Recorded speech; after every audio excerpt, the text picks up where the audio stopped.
आज आपण बघूया लहान मुलांमध्ये अंड हे नक्की कोणत्या वयापासून सुरू करावं. याशिवाय नक्की येलो पार्ट जो आहे तो आधी द्यावा की व्हाईट पार्ट आधी द्यावा, त्याच्यासोबतच नक्की किती प्रमाणामध्ये हे सुरू करावं. तर अंड हे लहान मुलांना हाय क्वालिटी प्रोटीन प्रोव्हाइड करतं. यामध्ये जवळजवळ 7 ते 8 ग्राम्स ऑफ प्रोटीन असतं. याच्या येलो भागामध्ये जवळजवळ 3 ते 4 ग्रामचं प्रोटीन असतं. तेच व्हाईट पार्टमध्ये 4 ते 5 ग्रामपेक्षाही जास्त प्रोटीन असतं. म्हणजेच येलो पार्टपेक्षा जास्त प्रोटीन हे व्हाईट पार्टमध्ये असतं.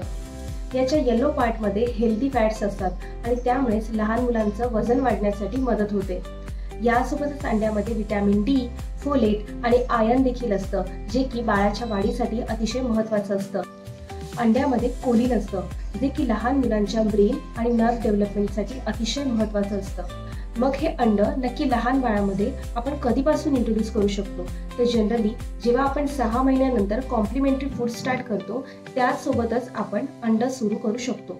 पण जनरली मी माझ्या प्रॅक्टिसमध्ये सुरुवातीचे काही महिने म्हणजे 7वा महिना ते 8व्या महिन्यापर्यंत एक सिंपल फूडने सुरू करा असा सल्ला देते आणि 8 महिने पूर्ण झाल्यानंतर तुम्ही अंड सुरू करू शकता. तर अंड्याच्या व्हाईट पार्टमध्ये येलो पार्टच्या तुलनेने जास्त प्रमाणात प्रोटीन असतं आणि अशामध्येच काही बाळांमध्ये एक प्रोटीन ॲलर्जी ही बघण्यात येते आणि त्यामुळेच सुरुवातीला येलो पार्ट इंट्रोड्यूस करून बघा असा आम्ही सल्ला देतो.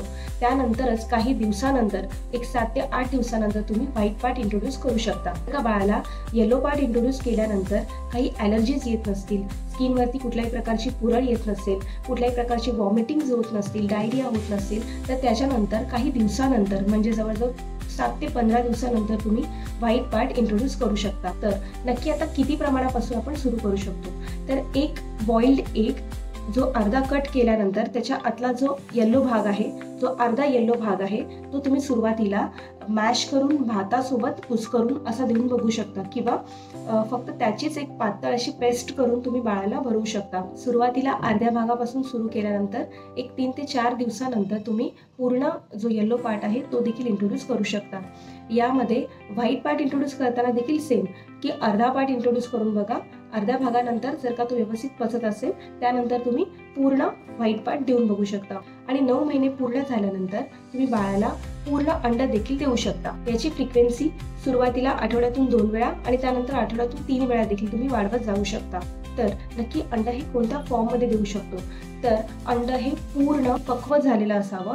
हे कधीही हाफ कुक्ड किंवा हाफ फ्राईड असं अंड दिलं जाऊ नये.